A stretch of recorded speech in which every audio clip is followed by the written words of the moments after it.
Peter Eliades with you. This is Stock Market Cycles Update for the week ending May 29th, being recorded on Sunday, May 31st. Current time is 4:36 p.m. Pacific time. So this update should be on within an hour, which will be around 5:30 Pacific, 8:30 Eastern time.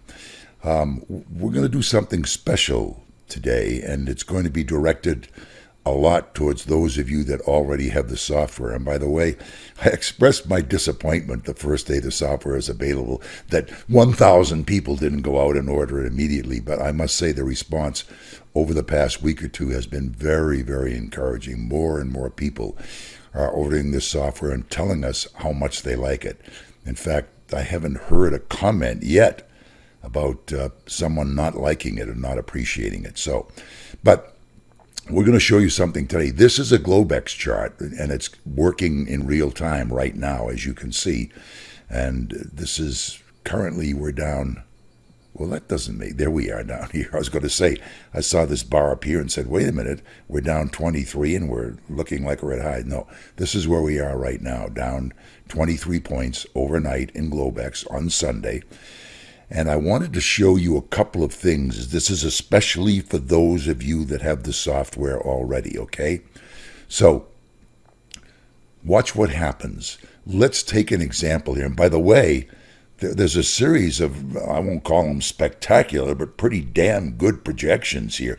This downside projection came here. We went a little bit underneath it, but I suspect that the next longer offset would have caught this probably perfectly. This one was caught perfectly. This one was caught perfectly. This one was caught perfectly. This is the one we're going to talk about this in a moment. This one was caught perfectly. I mean... People ask what percentage of them are met. Well, on this chart, as you're looking at it now, 1, 2, 3, 4, 5, 6, 7, 8. 8 projections have been given. 8 projections have been met. I'm not claiming that kind of accuracy. You're not going to get 100% accuracy. So get that up front. That's not going to happen. But in the stock market, to have 65, 75, 85% accuracy, that, I can't promise you, but that is what the general deliverance has been in terms of percent accuracy of projections. We're going to have a lot more to tell you about that in the days and weeks to come as our software becomes more and more sophisticated and begins to do analysis for us in terms of success rate of projections. Anyway, I digress a little bit.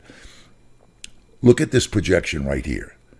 The low on May 27th to this high coming into May 28th was not hit here. It came close, but was hit here. Now, notice what happens. We get a move above the offsets. In fact, I'm going to show this to you. Let's do a web chart because it's become, the web charts are really a lot nicer to show you in terms of what's happening. We'll zoom in on it a little bit, and that'll be in this area right here, I believe. Okay, so look what happened here. From this low, we moved above the continuum, and on these two bars, remember, we're looking at the midpoint of the bars. It looks like this one got above the full continuum, and this one here. So here's what happened. We missed hitting this projection.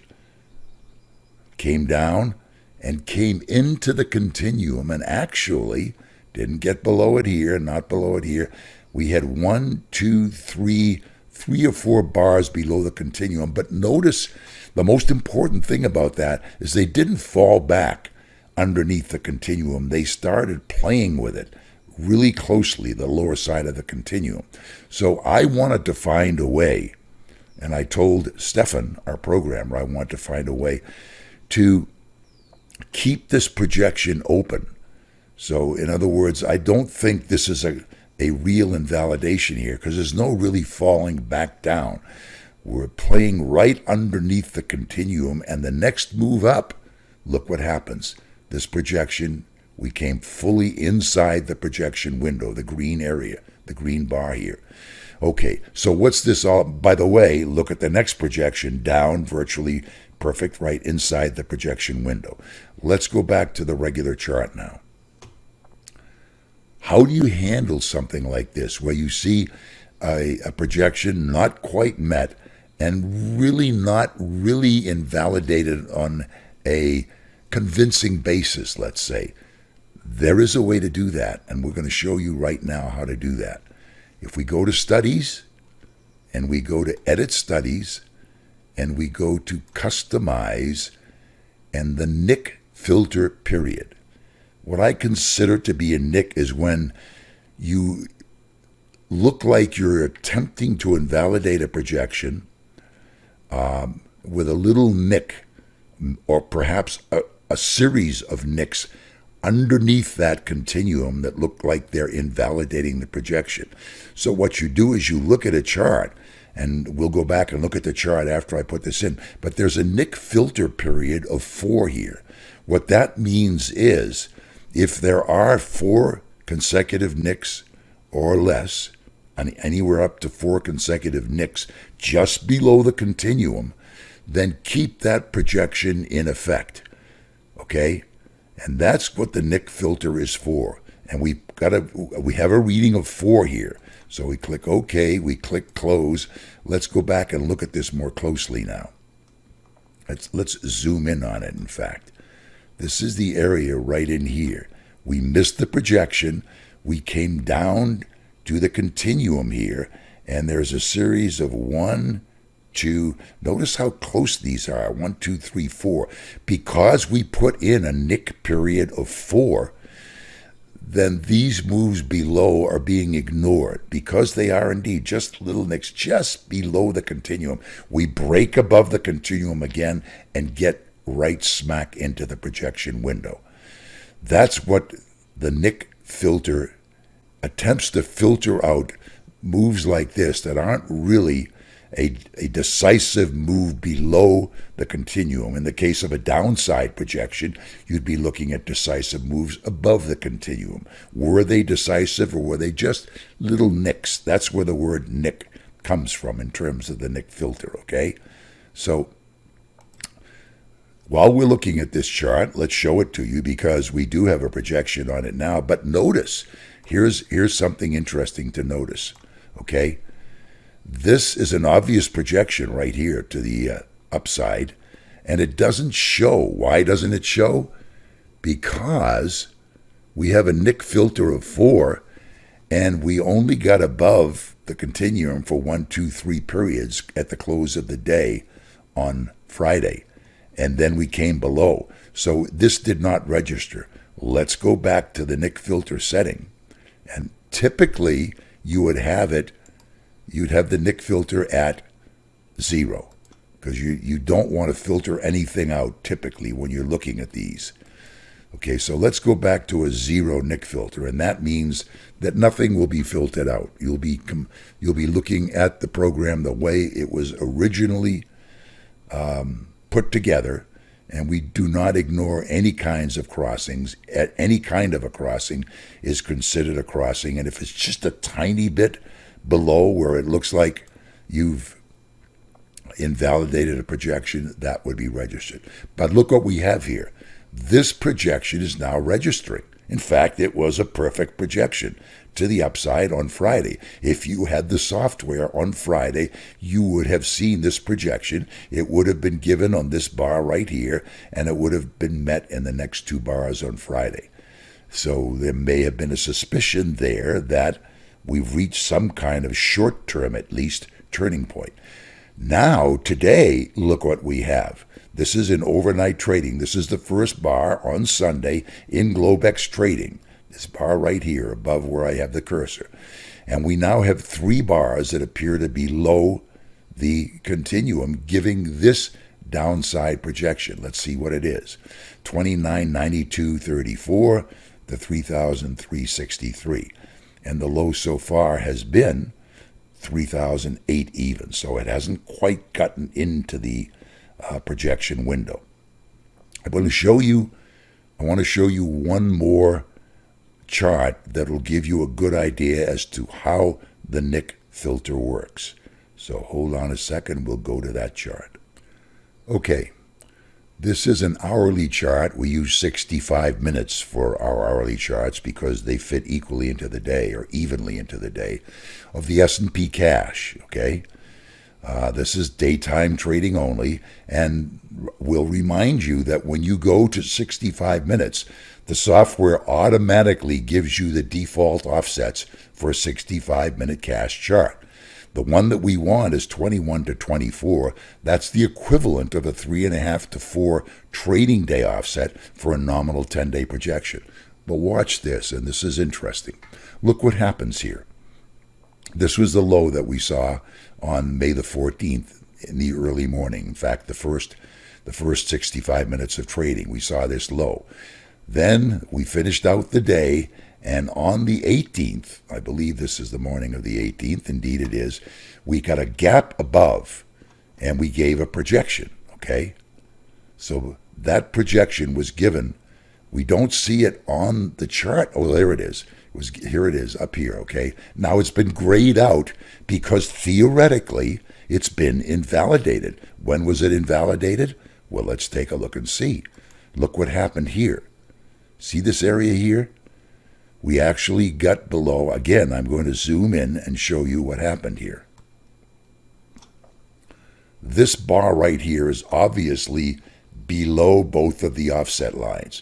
So when that happens, if you're following exactly according to instructions, that's an invalidation of the upside projection. But if you are, as an observer, watching this chart, you say, well, wait a minute. That's a tiny little breakthrough. Let's see if it follows through to the downside. And obviously it didn't. We started rallying back. And what we ended up doing was getting 1, 2, 3, 4 or 5 bars below the continuum, okay? And that's why the upside projection was invalidated. But let's go back. First of all, let me go out on this so you can get a better perspective of it again. We go out and go out. Okay, so this is the area of interest right here.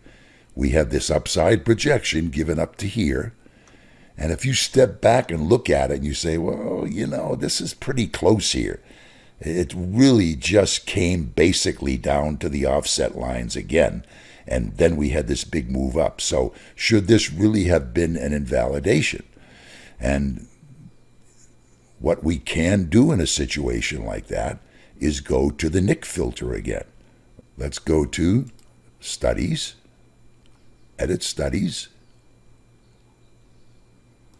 customize the settings. Notice the Nick filter is 0. Now, for those of you that have the program now, let me caution you that when you experiment with this Nick filter, try to remember to always go back to 0 again, or else you'll be getting some readings that aren't consistent with the software. This should always be at 0 unless you have a reason to change it. We believe we have a reason to change it now, so we're going to go to 4 here. And again, I ask you to watch what happened. See what happened up here? This projection came back. In other words, it's saying, okay, if you want us to ignore any potential little move below for 4 bars, we'll do that. And in so doing, it brings this projection back again. Okay? So we have not hit this projection yet. We came very close on Friday, did not quite hit it. And this, remember, is daytime only. There's no Globex here. So if we open down strongly, again, on Monday morning, chances are this will be invalidated. I mean, you can argue that it came very, very close to being hit. But I wanted to give you a feel for how the concept of these nicks can change the projection picture, okay? We've showed you 2 examples of that so far. This is something that you want to probably experiment with. If you don't want to experiment with it, that's fine too. The program does a fabulous job without playing with the Nick filters, okay? there will be times when you will look at something as an observer, as you get more and more used to how the projections work and how the software works, where you say, well, this is not really an invalidation right here. This is kind of coming right down to the continuum or the two offsets and not really getting significantly or convincingly below it. So I would say that projection's still in effect. How do we take account of that? We put in the NIC filter. Again, I'm going to go back to that setting. Studies, edit studies, customize, and I'm putting this back to 0 again. Because a lot of times when you use the NIC filter, you'll put a certain number in there and you'll forget it's in there, and it starts giving you different readings, okay? So whether you consider this being invalidated or not, yeah, I mean, there can be two considerations. You can say, well, leave it alone. It was invalidated and we never really met it. We don't know what's going to happen tomorrow morning.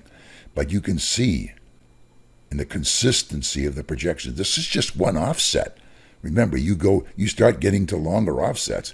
This one is the 21 to 24. Let's look quickly at the next longer one and see what difference it makes in terms of projections. Okay, so this one is slightly different. And you can see we got the downside projection here, didn't quite make it. Got an upside here, we fully met it, went sideways into it. And if we go to the next longer offset, which is 72 to 83, this was a big projection window, and you can see why. Here's the low that it was based on. You had one crossing way down here, and the next one took place way up here, so you have a big projection window. I hope you're starting to get a feel for how these projections work and how this wonderful piece of software takes all of it into consideration and allows you to make adjustments as you go along.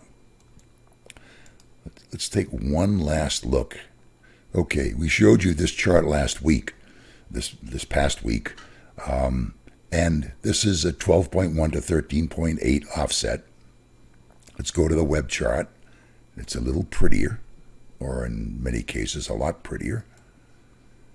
And you can see the latest projection, calling for this projection window. We came right into it on Thursday of last week. In fact, we've been it for 1, 2, 3, 4 days now.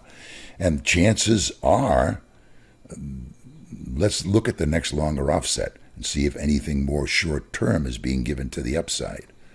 Okay, we'll go back to the chart. Go to the next longer offset. I think you've seen this one already, and you know this has given us a significantly higher projection up to these levels. So where do we stand now? Well, here's where we stand.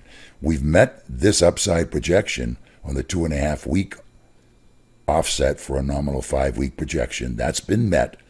There's room to go a little bit higher.